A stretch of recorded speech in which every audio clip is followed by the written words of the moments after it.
আজকে বাসায় বড় মিরকা মাছটা রান্না করা হয়েছিল। মাছটা বাস্তবে অনেক বড় ছিল। জাস্ট ভিডিওতে তেমন বোঝা যাচ্ছিল না। এটাই ট্রু। ভিডিওতে তেমন কিছু বোঝা যায় না। সো মাছটা হচ্ছে অনেক সুন্দর করে আমরা ক্লিন করে নিয়েছি। আর এই মাছের ডিম ছিল। সো মাছটা আমরা এখন ভাজবো। আমরা সবসময় চেষ্টা করি সরষের তেল দিয়ে রান্না করার, কারণ সরিষার তেল যদি হয় খাঁটি তাহলে কিন্তু আমাদের শরীরের জন্য অত্যন্ত উপকার। আর সয়াবিন তেল যেহেতু আজকাল অনেক ভেজাল থাকে, সো আমরা সেটাই স্কিপ করি। তো মাছগুলো হচ্ছে আম্মু সুন্দর করে এই যে ভেজে নিচ্ছিল, খুব সাবধানে হচ্ছে নাড়াচাড়া করছিল। যাই হোক, মাছ তরকারিতে রান্না করলে আমার একদম ভালো লাগে না। এটা যদি একটু ঝাল ঝাল করে ভুনা করা হয় তখন কিন্তু খেতে অনেক ভালো লাগে।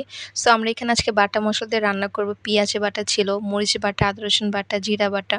সো সব কিছু বাটা মশলা দিয়ে রান্না করলে হয় কি মাছটা খেতে অনেক ভালো লাগে, যেহেতু আমরা ভুনা করেই খাবো। সো এখানে সব মশলা দেওয়ার পর রাঁধুনি রেডিমিক্স মাছের মশলা আমরা দিয়ে দিয়েছি। আর একটা আমার সিক্রেট মশলা ছিল। সো আপনারা যদি চান আমি কমেন্ট বক্সে অবশ্যই জানিয়ে দেবো আপনাদেরকে। এখানে সামান্য পানি দিয়ে সেই ভাজা মাছটা এখানে দিয়ে দিয়েছিল। আর এই মাছটা অনেস্টলি স্পিকিং খুবই মজার ছিল, যেহেতু আম্মু ভুনা করেছে আর একটু ঝাল ঝাল করে ভুনা করেছে।